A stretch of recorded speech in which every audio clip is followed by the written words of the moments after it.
This is the NVIDIA 1 month overview reading for the month of January 2024. It's currently November 30th, 2023, 12:31 p.m. Eastern Time. NVIDIA at the time of this reading is currently $466.94. That's USD. And the shuffle video we're about to play for you was created on October 25th, 2023 at 2:05 p.m. Eastern Time. That's this video right here in the corner. So the overall theme of behavior for NVIDIA in January is very mixed. Like many of the other January readings that I've done, we go from highs to lows, kind of back and forth. The theme card is a bullish card. We're bumping along resistance, maybe breaking through resistance, bumping along resistance. And the crossing card there is a decline to and through support to meet a secondary support, and then we bounce along that support sideways before breaking down through more supports, through multiple supports. Those two kind of energies crossing each other throughout the month. Behavior around the high side, we have a brief peak that's easily missed, at least one brief peak that's easily missed, followed by a decline through multiple support levels, and the behavior around the lowest low, a near overbought crest that we sell off from through multiple support levels into the low. And my sense is that the decline through multiple support levels that's involved in both the high and the low significator is the same decline. We most likely go from the high all the way to the low in a short period of time, based on what I've seen in many of the January readings, based on what I'm seeing in this reading, and based on that stuff.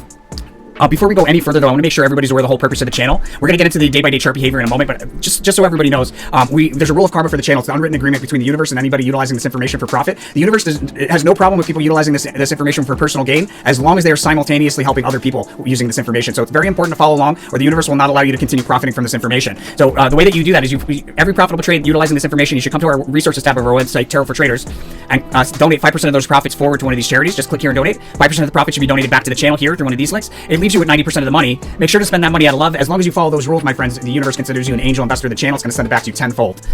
All right, let's get back into it. So first off, I want to make sure everybody understands that each of these cards going left to right across the screen that's numbered, these are the days of the month that each card represents. Now, each card's energy is not going to line up perfectly with 24 hours of time, right? So you have to keep that in mind. The sequence of events is always going to be accurate. We may have plus or minus here or there, plus or minus 1 day wiggle room in certain cases, but the sequence of events will always remain accurate. So on the first, we have a pop and drop. There's a prominent trough there on the first that'll stand out on a 1 month chart, and we have a pop and drop where a prominent move higher and then a full retracement of that move back down. On the third, a significant peak into a significant trough. We go from a significant peak and we sell off down to and through support to meet a second support. We break through that support, do a U-shape reversal below it, and come back and reuse it as support. In fact, we have a day trade opportunity on the second too that I'll talk about in more detail in the paid version. On the fourth, we have a trade opportunity as well. There's a sideways behavior where we cross up through the same price level, back through the same price level to the downside, and then back up through that same price level, doing like a back and forth 3 times. And that third cross to the upside usually confirms a bullish trend in many cases. On the fifth, we have a decline that ends with a fast sudden move higher. There's both a prominent trough and a prominent peak around the fifth. Sometimes it's like 1 day off on one of those, like it'll be the fourth and the fifth or something like that, but a lot of price change covered there. And then on the eighth, there's a prominent peak and a prominent crest, a lot of price change covered around that resistance level that's important on a multi-day scale. But it looks like the peak is towards the end of the day and the trough is towards the end of the day, meaning that we probably have some sort of gap, either up or down. My sense is that it's probably to the upside. There's also a speaker towards the later part of the day there. Whatever they're speaking about should not be relied upon or trusted. We attempt to establish support on the 9th. There's a big move either overnight from the 8th into the 9th to the upside, or there's a big move higher early in the day on the 9th. But we attempt to establish support at some point. Trade opportunity on the 10th and a lot of price change cover. We may have a high, another prominent high here on the 10th. It's possible, or it might be getting thrown off a little bit. So that's kind of up for debate. But on the 10th, we have a lot of price change, a lot of volatility, and a trough at the end of the day that forms from a big move down that'll stand out on a multi-day scale. On the 11th, it looks like we open higher and at a peak, and then there's a decline through multiple support levels, taking us into a trough on the cusp of the 11th, 12th. There's an important technical price level highlighted there. It'll be important on a 1-year chart scale minimum there around the 12th. It looks like we might even see it through multiple times throughout the end of this week, but it's highlighted there on the 12th. Significant move to the downside to reach that trough early in the day on the 12th. It looks like there's a failed attempt at key resistance on the 12th and then a decline through key support, and I'm advised not to chase any decline towards the end of the day at another, what may be another trough. Big move higher on the 16th. So there may be more than one sharp drop in the month of January here for NVIDIA, because I've seen it a lot in a lot of the other readings, like over here around the 10th, 12th, 13th, but there's also one here on a lot of the readings between the 16th, 17th. We have a peak on the 16th. We're on the cusp of the 16th, 17th. It's a decline on the 16th that we move higher out of to a peak on the cusp of the 16th, 17th. And there's like 3 pokes through the same price level on the 17th, followed by a sharp decline to a trough there on the 17th. That decline will really stand out. Looks like the decline probably continues into the 18th, and we have prominent troughs on the 18th as well.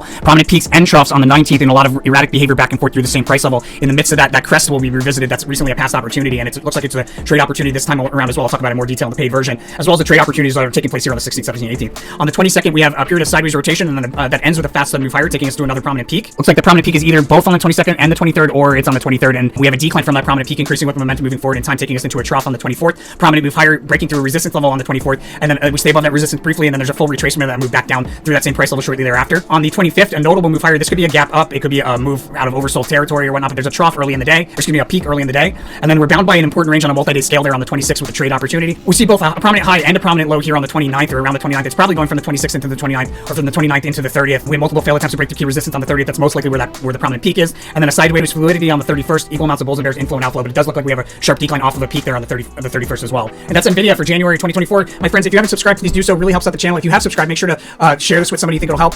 Most importantly, though, my friends, make sure to follow that rule of karma for the channel's good and for your own good, my friends, for the world's good. Blessings to all my angel investors. I'll see you guys on the next one. Stay tuned if you got the paid version. Okay, guys, so as far as highest highs, they're within close time proximity to each other, and I'm seeing a highest high around the 8th, 9th on a lot of readings. It looks like we have a highest high here, the 8th, 9th on a lot of readings, and we decline pretty notably from that. We may see a peak again on the 16th, but lowest lows are most likely going to be right around the 17th, 18th. I think we probably see them more than once, or they get lower, like a lowest low on the 17th, a lower one on the 18th, a lower one on the 19th, and probably a lowest low on the 29th, taking us into a highest high or a really prominent high on the 30th. From the standpoint of multi-month trades, not really anything standing out too much on the January timeframe. And I plan to do this 10-year reading over. I lost the file for it. I don't know where it went, so I had to copy this right off, screenshot this right off the video. In any case, this was done so long ago. I've added ruins, I've added all sorts of stuff to the 10-year reading, so I'm going to redo this in the near future. So look out for that, my friends. It's probably a highest high thus far for the year as well here in January, like early on.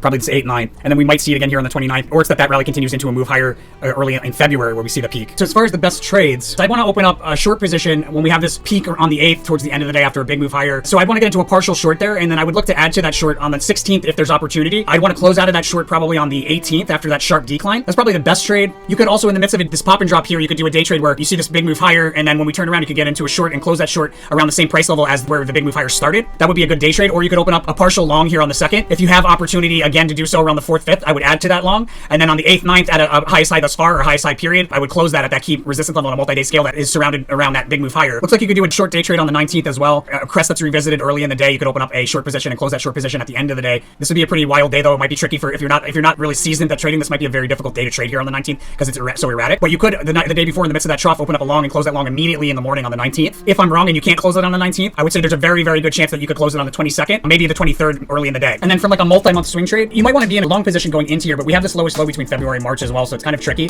There's a peak in here in February, or possible highest high, so you'd want to be in a long position to get that highest high. And if I'm wrong and we see a lowest low before the highest high, I would say just add to that long position because we'll have a highest high in March. So as far as long positions are concerned, probably open a partial on the 18th if we have a lower price level on the 19th, add to that, and then I'd say around the 26th or the 30th if we have another opportunity, I'd add to the long there, and you'd be looking to close that long in the following month. As far as overall performance in comparison to the S&P 500, so you can see on the S&P we've got a trough here, we've got a trough here. This might actually be the lowest low on the 2nd. This might actually be the lowest low on the 2nd. I think this is probably the lowest low here on the 2nd. These will be pretty significant lows. They may be lower, but it's hard to say. This is going to act as a lowest low at least for the majority of the month. And see, we've got a peak here on the 8th, 9th. We got a trough or a lowest low here on the 17th, 18th, 19th, and a possible highest high here on the 16th as well. Same kind of stuff going on. Unicursal at the end of the week here on the S&P. Unicursal midweek on the 17th for the NVIDIA. It's probably a pretty notable decline or a lot of volatility throughout like the end of the second week and into the third week. Based on that, I'm seeing that pattern in a lot of readings. How does NVIDIA perform compared to the S&P 500 for January? Looks like the S&P 500 outperforms NVIDIA in January 2024, my friends. And that's NVIDIA's paid version. Thank you so much for supporting the channel with the paid version. Much appreciation to all of my supporters. Make sure to follow that rule of karma. You know where to go. You know what to do. Blessings to all my angel investors. I'll see you guys on the next one.